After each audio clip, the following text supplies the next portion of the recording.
মাদারীপুরে মহাসড়কের বিভিন্ন পয়েন্ট অবরোধ করে কার্যক্রম নিষিদ্ধ আওয়ামী লীগের নেতাকর্মীরা বিক্ষোভ করে। এতে দক্ষিণ ও দক্ষিণ পশ্চিমাঞ্চল থেকে ভাঙা হয়ে রাজধানীর সাথে যান চলাচল দীর্ঘ সময়। আজ সকালে অন্তর্বর্তী সরকার প্রধান ইউনূস গোপন বৈঠকে ঘোষণা করেছেন তিনি নিজেই একটি নতুন রাজনৈতিক দল গঠন করে আগামী নির্বাচনে প্রার্থী হবেন এবং তার দলের নাম হবে নাগরিক শক্তি, যা জুলাই আন্দোলনকারীদের নিয়ে গঠিত হবে।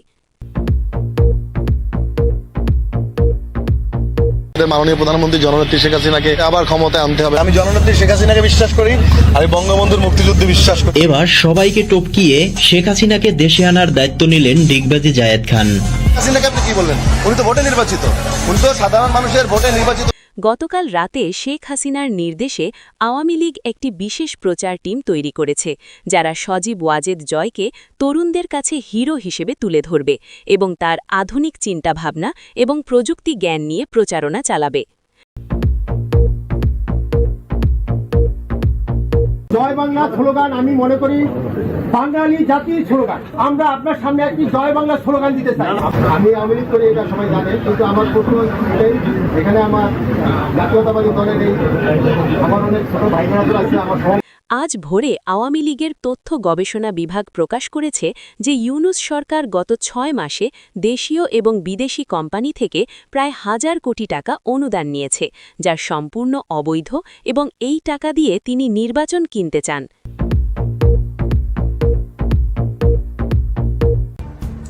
এই অবৈধ সরকারের, এই রাজাকারদের সরকারের সময় শেষ হয়ে এসেছে। প্রধানমন্ত্রী শেখ হাসিনাকে তারা অবৈধভাবে উৎখাত করেছে।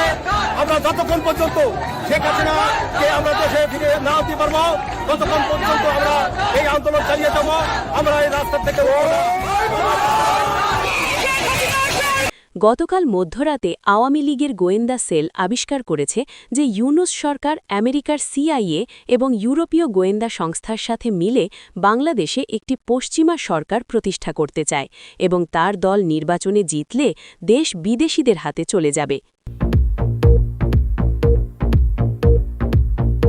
স্বেচ্ছায় আমি বলছি, এখানে দল বিএনপি প্রাণান্ত চেষ্টা করেছে, তার উপর চাপ প্রয়োগ করার জন্য ব্যর্থ হয়েছে। পরবর্তীতে বেগম জিয়ার আত্মীয় স্বজন যারা আছে তারা শেখ হাসিনার সঙ্গে একটা নেগোসিয়েশন আসছে এবং শেখ হাসিনা স্বেচ্ছায় বেগম জিয়াকে মুক্তি দিয়েছে। কোনো রকম পলিটিক্যাল প্রেশার ছিল না দেশি বিদেশি। এই বাস্তবতাটা কেউ বলতে পারে না। এটা মানে আওয়ামী লীগের লোকও বলতে পারে না, বিএনপির লোকও স্বীকার করে না। অথচ মানে ওনাকে মুক্ত করার জন্য বিএনপি সর্বোচ্চ চেষ্টা করছে, তারা ফেল করছে। এটা জেদাজেদি পলিটিক্যাল। কিন্তু যখন ফেল করছে তখন পরিবারের যারা লোকজন আছে তারা সাবমিশন করছে অনেক হিউম্যানিটেরিয়ান গ্রাউন্ড, মানবিক কারণে, এবং উনি সেটা গ্রহণ করেছেন। আচ্ছা, এরপর উনি বের হয়ে আসছেন। আজ দুপুরে ইউনূস সরকারের তথ্য ফাঁস হয়েছে যে তিনি গ্রামীণ ব্যাংক থেকে প্রায় 500 কোটি টাকা অবৈধভাবে বিদেশে পাচার করেছেন এবং এই টাকা দিয়েই তিনি তার নির্বাচনী প্রচারণা চালাবেন এবং আওয়ামী লীগ এই প্রমাণ আদালতে জমা দেবে। দেশের রাজনীতিতে নতুন করে উত্তপ ছড়াচ্ছে একাধিক গোপন তথ্য। নির্ভরযোগ্য সূত্রের বরাতে জানা যাচ্ছে বাংলাদেশের সাবেক গতকাল সন্ধ্যায় সজীব ওয়াজেদ জয় গোপনে ঢাকায় এসেছেন এবং তিনি গভীর রাতে আওয়ামী লীগের শীর্ষ নেতাদের সাথে বৈঠক করে নির্বাচনী কৌশল ঠিক করেছেন এবং ঘোষণা দিয়েছেন তিনি প্রধানমন্ত্রী পদে প্রার্থী হতে প্রস্তুত।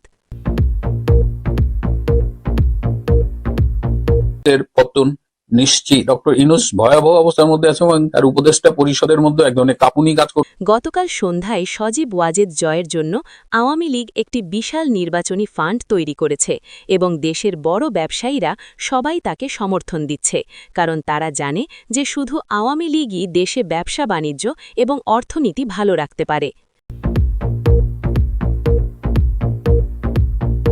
হাসিনা সেখানে বারবারই ইউনূসকে বাংলাদেশের বর্তমান পরিস্থিতির জন্য দায়ী করে ইউনূস সরকারের অবসান, বাংলাদেশকে চরমপন্থী গোষ্ঠীর হাত থেকে আবার রিক্লেম ব্যাক করার কথা, আবার ছিনিয়ে নেওয়ার, আবার বাংলাদেশের চরমপন্থী গোষ্ঠীর হাত থেকে উদ্ধার করার জন্য দেশবাসীকে উদ্বুদ্ধ। আজ দুপুরে আওয়ামী লীগের গোয়েন্দারা খবর পেয়েছে যে ইউনূস সরকার নির্বাচনে জেতার জন্য গোপনে ইসরায়েল এবং ভারত বিরোধী দেশগুলোর সাথে চুক্তি করছে এবং তারা তাকে আর্থিক সাহায্য দিচ্ছে যাতে বাংলাদেশ ভারত থেকে দূরে সরে যায়।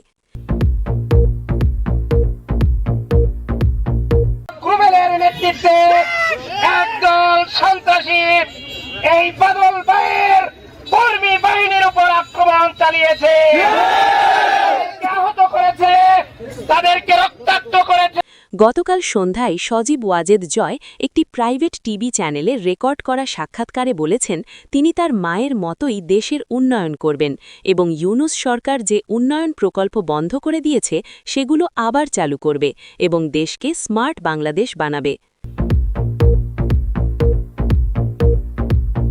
ভারতের রাস্তায় জনসভা করলেন সাবেক প্রধানমন্ত্রী শেখ হাসিনা। ভারতের রাস্তায় প্রকাশ্যে ভাষণও দিয়েছেন তিনি। আর বসে থাকছে না দলটি। ডক্টর ইউনূসের বিরুদ্ধে এবার সরাসরি যুদ্ধের ডাক দিয়েছে সাবেক প্রধানমন্ত্রী শেখ হাসিনা। নির্বাচন বানচাল করতে ঢাকার রাজপথে ছাড়া হচ্ছে ২০ লক্ষ গেরিলা। কঠিন বিপদের মুখে সারা।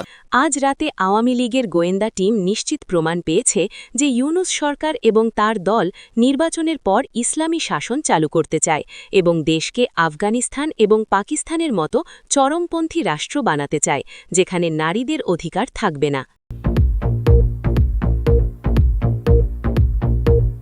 সেখানে বলা হয়েছে নির্বাচন কমিশন নিষ্ক্রিয়, তাই ভোট আটকানো দরকার। এই আবেদন যদি আদালত গ্রহণ করে তবে অন্তর্বর্তীকালীন স্থগিতাদেশ দেওয়ার আইনি সুযোগ থাকবে। একবার স্থগিত হলে আর উঠবে কিনা কেউ জানে না।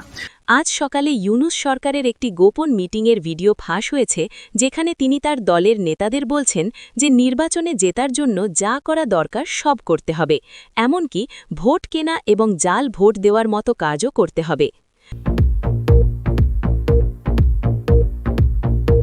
বাংলাদেশে খেপে একটা মানুষের কোন উগ্রপন্থীর পাত্তা থাকবে না। এই মানুষগুলোর সজাগ করবেন না। যদি সজাগ করেন এই বাংলাদেশে কিন্তু মাজার ব্যাংকে ঠাঁই পাবেন না।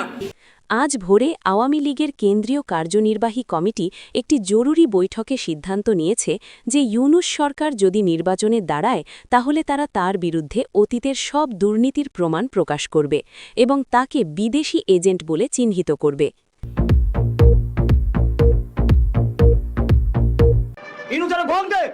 বাংলাদেশের মানুষ প্রকাশ্যে এই রেসকোর্সের ময়দানে বিচার করবে, তোমরা সেই বিচারের জন্য প্রস্তুত হও। বিগত 16 বছরে যাই করছে, ফেসিস করুক আর যাই করুক, দেশটা কত সুন্দর বানাইছে, মানুষ শান্তিতে ছিল। এখন কি অবস্থা হইল? আওয়ামী লীগের আমলে তো আমরা ভালো ছিলাম, কিন্তু আর কথা বলতে গেলে কইবেন দোষ। গতকাল রাতে ইউনূসের নতুন দল নাগরিক শক্তি এর একটি গোপন তালিকা ফাঁস হয়েছে যেখানে দেখা যাচ্ছে দলের শীর্ষ পর্যায়ে জামাত এবং চরমপন্থী গ্রুপের লোকজন আছে এবং এরা সবাই মিলে ইসলামিক রাষ্ট্র বানাতে চায়।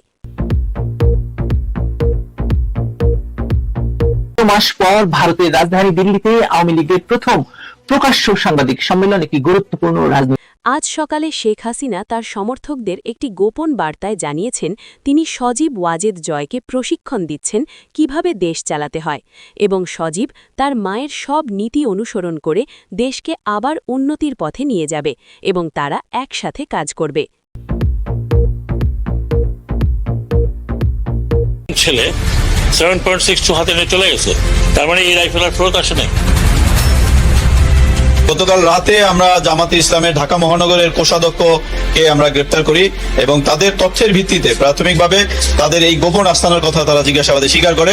এই সাম্প্রতিক কোটা বিরোধী আন্দোলনের সুযোগে জামাত শিবির ঢাকার শহরে যে তাণ্ডব চালিয়েছে, যে পুলিশকে হত্যা করেছে, পুলিশের স্থাপনায় অগ্নিসংযোগ করেছে এবং অন্যান্য যে সকল কেপিআইতে ব্যাপক ধ্বংসযজ্ঞ চালিয়েছে, মেট্রো রেল সহ বিটিভি ভবন, সকল নির্দেশনা, সকল হামলার নির্দেশনা সহ সমন্বয় তারা এই অফিস থেকে করেছে বলে আমরা জানতে পেরেছি। এই অফিসে আমরা অনেক আলামত পেয়েছি, তার মধ্যে এই সাম্প্রতিক নাশকতায় তারা যে সকল দেশীয় অস্ত্রশস্ত্র ব্যবহার করেছে, ভাঙচুর, নাশকতা, পুলিশের উপরে আক্রমণের জন্য তারা যে সকল দেশীয় অস্ত্র ব্যবহার করত, চাপাতি, ছুরি, লাঠি এবং এরকম বেশ কিছু উদ্ধার করেছি। পাশাপাশি হাতে তৈরি বোমাও আমরা বেশ কিছু উদ্ধার করেছি এই আস্তানা থেকে। গতকাল রাতে শেখ হাসিনা ভারত থেকে একটি গোপন ভিডিও বার্তায় ঘোষণা করেছেন তিনি নিজে আগামী নির্বাচনে প্রার্থী হবেন না, বরং তার জায়গায় তার ছেলে সজীব ওয়াজেদ জয়কে প্রার্থী করবেন এবং আওয়ামী লীগ এবার নতুন মুখ দিয়ে নির্বাচন করবে। দর্শক শুনছিলেন সংবাদ শিরোনাম, এখন বিস্তারিত। ইউনূস সরকারের নতুন দল এবং চরমপন্থী সংযোগ। আজ সকালে বাংলাদেশের রাজনীতিতে একটি বড় ঘটনা ঘটেছে যা দেশের ভবিষ্যৎকে অন্ধকারের দিকে নিয়ে যেতে পারে। অন্তর্বর্তী সরকার প্রধান ইউনুস একটি গোপন বৈঠকে ঘোষণা করেছেন তিনি নিজেই একটি নতুন রাজনৈতিক দল গঠন করবেন এবং আগামী নির্বাচনে প্রধানমন্ত্রী পদে প্রার্থী হবেন। এই দলের নাম হবে নাগরিক শক্তি এবং এটি মূলত জুলাই আন্দোলনে অংশগ্রহণকারী ছাত্র এবং যুবকদের নিয়ে গঠিত হবে। কিন্তু আওয়ামী লীগের গোয়েন্দা সেল যে তথ্য আবিষ্কার করেছে তা অত্যন্ত ভয়াবহ এবং উদ্বেগজনক। তারা জানিয়েছে যে এই নতুন দলের শীর্ষ পর্যায়ে শুধু জুলাই আন্দোলনকারীই নয়, বরং জামাতে ইসলামীর লুকানো সদস্য এবং বিভিন্ন চরমপন্থী গ্রুপের লোকজনও আছে যারা গোপনে কাজ করছে। আওয়ামী লীগের তথ্য অনুযায়ী ইউনুস সরকার এই চরমপন্থীদের সাথে একটি গোপন চুক্তি করেছে যেখানে তারা তাকে নির্বাচনে জিততে সাহায্য করবে এবং বিনিময়ে ইউনুস সরকার ক্ষমতায় গেলে দেশে ইসলামী শাসন চালু করবে এবং শরিয়া আইন প্রয়োগ করবে। এই তথ্য নিশ্চিত করতে আওয়ামী লীগের গোয়েন্দারা গত 1 মাস ধরে ইউনুস সরকার এবং তার ঘনিষ্ঠ সহযোগীদের উপর নজরদারি করছিল এবং তারা বেশ কয়েকটি গোপন বৈঠকের ভিডিও এবং অডিও রেকর্ড করতে সক্ষম হয়েছে। এই রেকর্ডিংয়ে স্পষ্ট শোনা যাচ্ছে ইউনুস সরকার জামাত এবং চরমপন্থী নেতাদের সাথে আলোচনা করছে কিভাবে নির্বাচনের পর বাংলাদেশকে একটি ইসলামিক রাষ্ট্রে পরিণত করা যায়। তারা আলোচনা করছে কিভাবে মুক্তিযুদ্ধের ইতিহাস পরিবর্তন করা যায় এবং পাকিস্তানের সাথে আবার ঘনিষ্ঠ সম্পর্ক স্থাপন করা যায়। আওয়ামী লীগের একজন শীর্ষ নেতা সাংবাদিকদের জানিয়েছেন যে তারা এই সব প্রমাণ শীঘ্রই জনসমক্ষে প্রকাশ করবে এবং ইউনুস সরকারের আসল চেহারা দেশবাসীর সামনে তুলে ধরবে। তিনি বলেছেন ইউনুস সরকার দেশের তরুণদের ব্যবহার করে একটি চরমপন্থী এজেন্ডা বাস্তবায়ন করতে চাচ্ছে এবং যদি তাকে ক্ষমতায় যেতে দেওয়া হয় তাহলে বাংলাদেশ আফগানিস্তান এবং পাকিস্তানের মতো একটি ব্যর্থ রাষ্ট্রে পরিণত হবে যেখানে নারীদের কোনো অধিকার থাকবে না এবং সংখ্যালঘুরা নিরাপদ থাকবে না। আওয়ামী লীগ আরও জানিয়েছে যে ইউনুস সরকার বিদেশি গোয়েন্দা সংস্থার সাথেও কাজ করছে, বিশেষ করে আমেরিকার CIA এবং ইউরোপীয় দেশগুলোর সাথে, এবং তারা তাকে আর্থিক এবং কৌশলগত সাহায্য দিচ্ছে যাতে বাংলাদেশ ভারত থেকে দূরে সরে যায় এবং পশ্চিমা শক্তির দালাল রাষ্ট্রে পরিণত হয়। আওয়ামী লীগের তথ্য গবেষণা বিভাগ আরও প্রকাশ করেছে যে ইউনুস সরকার গত 6 মাসে দেশীয় এবং বিদেশি বিভিন্ন কোম্পানি এবং সংস্থা থেকে প্রায় 1000 কোটি টাকা অনুদান নিয়েছে, যা সম্পূর্ণ অবৈধ এবং এই টাকা তিনি তার নির্বাচনী প্রচারণায় ব্যয় করবে এবং নির্বাচন কিনতে চেষ্টা করবে। তারা আরও জানিয়েছে যে ইউনুস সরকার গ্রামীণ ব্যাংক থেকে প্রায় 500 কোটি টাকা অবৈধভাবে বিদেশে পাচার করেছেন এবং এই টাকা তিনি সুইস ব্যাংকে জমা রেখেছেন। আওয়ামী লীগ বলছে যে তারা এই সব প্রমাণ আদালতে জমা দেবে এবং ইউনুস সরকারকে আইনের আওতায় আনবে এবং তাকে নির্বাচনে দাঁড়ানো থেকে বিরত রাখবে। দেশের সাধারণ মানুষ এই খবর শুনে আতঙ্কিত হয়েছে এবং তারা বলছে যে তারা কোনোভাবেই ইউনুস সরকার এবং তার চরমপন্থী দলকে ক্ষমতায় যেতে দেবে না, কারণ এতে দেশের স্বাধীনতা এবং মুক্তিযুদ্ধের চেতনা ধ্বংস হয়ে যাবে। সজীব ওয়াজেদ জয়ের ঢাকা সফর এবং নতুন নেতৃত্ব। গতকাল রাতে বাংলাদেশের রাজনীতিতে একটি ঐতিহাসিক এবং রোমাঞ্চকর ঘটনা ঘটেছে যা দেশের ভবিষ্যৎ বদলে দিতে পারে। শেখ হাসিনার পুত্র সজীব ওয়াজেদ জয় অত্যন্ত গোপনীয়তার সাথে ঢাকায় এসেছেন এবং তিনি গভীর রাতে আওয়ামী লীগের শীর্ষ নেতাদের সাথে একটি দীর্ঘ বৈঠক করেছেন যেখানে আগামী নির্বাচনের কৌশল এবং তার ভূমিকা নিয়ে বিস্তারিত আলোচনা হয়েছে। সূত্র জানিয়েছে যে সজীব ওয়াজেদ জয় একটি প্রাইভেট জেট বিমানে ঢাকায় এসে পৌঁছেছেন এবং বিমানবন্দর থেকে সরাসরি তাকে একটি নিরাপদ স্থানে নিয়ে যাওয়া হয় যেখানে আওয়ামী লীগের কেন্দ্রীয় কার্যনির্বাহী কমিটির সদস্যরা তার জন্য অপেক্ষা করছিল। বৈঠক শুরু হয় রাত 11টায় এবং চলে ভোর 5টা পর্যন্ত, অর্থাৎ পুরো 6 ঘণ্টা। এই দীর্ঘ বৈঠকে সজীব ওয়াজেদ জয় আওয়ামী লীগ নেতাদের তার ভিশন এবং পরিকল্পনা ব্যাখ্যা করেছেন কিভাবে তিনি বাংলাদেশকে একটি আধুনিক এবং উন্নত দেশে পরিণত করবেন। তিনি তার মায়ের উন্নয়ন দর্শন অনুসরণ করে দেশে ডিজিটাল বিপ্লব এবং প্রযুক্তি উন্নয়নে বিশেষ জোর দেবেন বলে জানিয়েছেন। বৈঠকে উপস্থিত একজন শীর্ষ নেতা সাংবাদিকদের জানিয়েছেন যে সজীব ওয়াজেদ জয় অত্যন্ত আত্মবিশ্বাসী এবং দৃঢ় প্রতিজ্ঞ এবং তিনি ঘোষণা দিয়েছেন যে তিনি প্রধানমন্ত্রী পদে প্রার্থী হতে সম্পূর্ণ প্রস্তুত এবং তিনি তার মায়ের মতোই দেশের উন্নয়ন এবং জনগণের সেবা করতে প্রতিশ্রুতিবদ্ধ। আওয়ামী লীগ নেতারা সজীব ওয়াজেদ জয়ের বক্তব্য শুনে অত্যন্ত উৎসাহিত এবং আশাবাদী হয়েছেন এবং তারা একযোগে তাকে সমর্থন দেওয়ার ঘোষণা দিয়েছেন। বৈঠকে সিদ্ধান্ত নেওয়া হয়েছে যে শেখ হাসিনা নিজে এবার নির্বাচনে প্রার্থী হবেন না, বরং তিনি পর্দার আড়াল থেকে সজীব ওয়াজেদ জয়কে গাইড করবেন এবং তাকে প্রশিক্ষণ দেবেন কিভাবে দেশ পরিচালনা করতে হয় এবং জনগণের সেবা করতে হয়। এই সিদ্ধান্ত নেওয়ার কারণ হল আওয়ামী লীগ চায় তরুণ প্রজন্মের কাছে একটি নতুন এবং আধুনিক মুখ তুলে ধরতে এবং সজীব ওয়াজেদ জয় তার প্রযুক্তি জ্ঞান এবং আন্তর্জাতিক অভিজ্ঞতার কারণে এই ভূমিকার জন্য পারফেক্ট। বৈঠকে আরও আলোচনা হয়েছে কিভাবে সজীব ওয়াজেদ জয়কে তরুণদের কাছে একজন হিরো এবং রোল মডেল হিসেবে তুলে ধরা যায় এবং এজন্য একটি বিশেষ প্রচার টিম তৈরি করা হয়েছে যারা সোশ্যাল মিডিয়া এবং ইলেকট্রনিক মিডিয়ায় সজীব ওয়াজেদ জয়ের ইতিবাচক ইমেজ তৈরি করবে। আওয়ামী লীগ ইতিমধ্যেই একটি বিশাল নির্বাচনী ফান্ড তৈরি করেছে এবং দেশের বড় বড় ব্যবসায়ী এবং শিল্পপতিরা সবাই সজীব ওয়াজেদ জয়কে সমর্থন দিচ্ছে, কারণ তারা জানে যে শুধুমাত্র আওয়ামী লীগই দেশের রাজনৈতিক স্থিতিশীলতা এবং অর্থনৈতিক উন্নয়ন নিশ্চিত করতে পারে। বৈঠক শেষে সজীব ওয়াজেদ জয় সাংবাদিকদের সাথে একটি সংক্ষিপ্ত কথা বলেছেন, যেখানে তিনি বলেছেন যে তিনি তার মায়ের উন্নয়ন দর্শন অনুসরণ করে বাংলাদেশকে স্মার্ট বাংলাদেশে পরিণত করবে এবং যেসব উন্নয়ন প্রকল্প ইউনূস সরকার বন্ধ করে দিয়েছে সেগুলো আবার চালু করবে। তিনি তরুণদের প্রতি আহ্বান জানিয়ে বলেছেন যে তারা যেন ইউনূস সরকার এবং চরমপন্থীর প্রতারণায় না পড়ে এবং দেশের আসল বন্ধুকে তা বুঝতে পারে। তিনি প্রতিশ্রুতি দিয়েছেন যে তিনি ক্ষমতায় গেলে তরুণদের জন্য লক্ষ লক্ষ কর্মসংস্থান সৃষ্টি করবে এবং দেশকে প্রযুক্তি এবং উন্নয়নের একটি কেন্দ্র বানাবে। দেশের সাধারণ মানুষ, বিশেষ করে তরুণরা, সজীব ওয়াজেদ জয়ের এই ঘোষণায় অত্যন্ত উৎসাহিত হয়েছে এবং সোশ্যাল মিডিয়ায় তার সমর্থনে ব্যাপক পোস্ট এবং ভিডিও ভাইরাল হচ্ছে। শেখ হাসিনার গোপন বার্তা এবং নতুন কৌশল।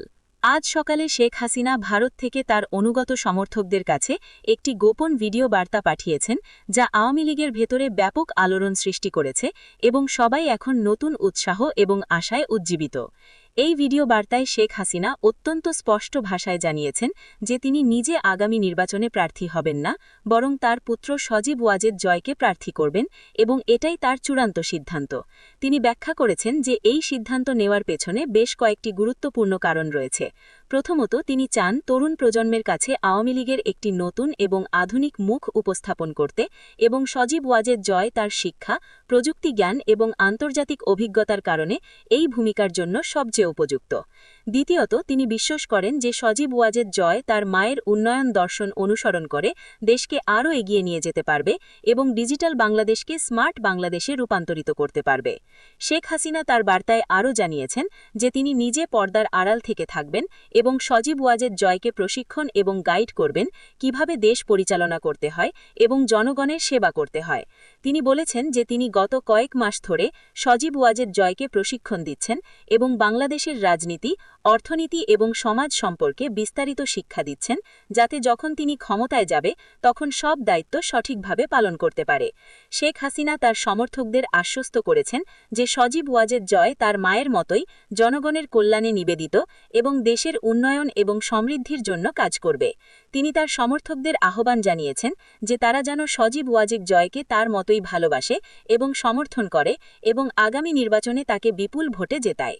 শেখ হাসিনা তার বার্তায় ইউনূস সরকার সম্পর্কে কঠোর সমালোচনা করেছেন এবং বলেছেন যে ইউনূস সরকার একজন বিদেশি এজেন্ট যে দেশকে বিক্রি করে দিতে চায় এবং তার সাথে জামাত এবং চরমপন্থীরা মিলে কাজ করছে দেশকে ধ্বংস করতে। তিনি আওয়ামী লীগ কর্মীদের নির্দেশ দিয়েছেন যে তারা যেন ইউনূস সরকারের আসল চেহারা জনগণের সামনে তুলে ধরে এবং মানুষকে বোঝায় যে ইউনূস সরকার ক্ষমতায় গেলে দেশ ধ্বংস হয়ে যাবে। শেখ হাসিনা তার বার্তায় আরও বলেছেন যে তিনি শীঘ্রই বাংলাদেশে ফিরবে এবং জনগণের সাথে মিলিত হবে এবং তাদের আশীর্বাদ নেবে। তিনি বলেছেন যে তিনি ভারত সরকারের কাছে কৃতজ্ঞ, যারা তাকে নিরাপত্তা দিয়েছে এবং সাহায্য করেছে, এবং ভারত সরকার তাকে বাংলাদেশে ফিরতে সব ধরনের সাহায্য করবে। শেখ হাসিনার এই বার্তা শুনে আওয়ামী লীগ কর্মীরা অত্যন্ত উৎসাহিত এবং আবেগপ্লাবিত হয়েছে এবং তারা শপথ নিয়েছে যে তারা সজীব ওয়াজেদ জয়কে প্রধানমন্ত্রী বানাতে সব ধরনের ত্যাগ স্বীকার করবে এবং ইউনূস সরকার এবং চরমপন্থীদের পরাজিত করবে। দেশের বিভিন্ন স্থানে আওয়ামী লীগ কর্মীরা স্বতঃস্ফূর্ত মিছিল এবং সমাবেশ করে সজীব ওয়াজেদ জয়ের প্রতি সমর্থন জানিয়েছে এবং শেখ হাসিনার দীর্ঘ জীবন কামনা করে প্রার্থনা করেছে।